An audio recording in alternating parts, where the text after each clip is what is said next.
તો hello everyone, તો હવે આપણે પહોંચી ગયા છીએ કેદારનાથમાં. આ છે રાતનો વ્યૂ એન્ડ સવારે અમે કેદારનાથ ચડવાનું ચાલુ બી કરી દીધું હતું. એન્ડ બધા શાંતિ ચડતા હતા. એન્ડ હજી તો સ્ટાર્ટિંગ જ હતું ને અમે થાકવાનું બી ચાલુ કરી દીધું હતું. એન્ડ અહીંયા બહુ બધા ફોટોસ ક્લિક કરતા હતા બધા. અહીંયાથી હિમાલય બી મસ્ત દેખાતો હતો એટલે વ્યૂના લીધે. એન્ડ પહેલાં તો મેં બી મારા સ્નેપ પાડ્યા હતા, પણ પછી તો મેં બી નહીં પાડ્યા.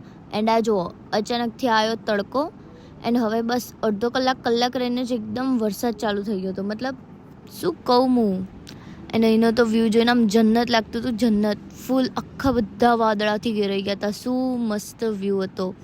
એમ પછી બરફ તો મેં મારા મસ્ત કોરા હાથે જ પકડીને જે હાથ લાલ થયા હતા. વાહ. પછી રાત્રે આવી ગયા ટેન્ટમાં, બિકોઝ અમારે ચડવામાં 11 કલાક થયા હતા. આ સવારનો વ્યૂ છે બીજા દિવસે કેદારનાથનો જ. એન્ડ દર્શન કરી લીધા.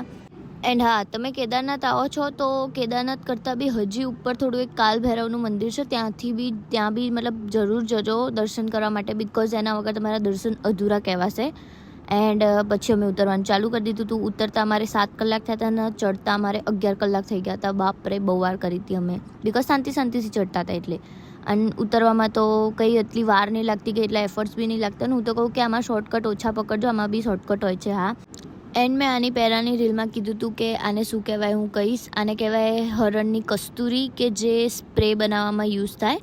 મતલબ કે આ છે ને, તમે વચ્ચે હાથ મૂકીને બી આમ સ્પ્રેડ કરશો ને તો તમારા હાથમાં સ્મેલ આવશે, જે 2-3 દિવસ સુધી નહીં જાય. બટ તમે ઘરે લઈને આવશો પછી 2-3 દિવસથી એની સ્મેલ ચેન્જ થઈ જશે, બહુ ગંદી આવશે. એટલે આને પરફ્યુમમાં જ યુઝ કરાય અને કરવા દે. મળીએ નેક્સ્ટ વ્લોગમાં. Bye bye.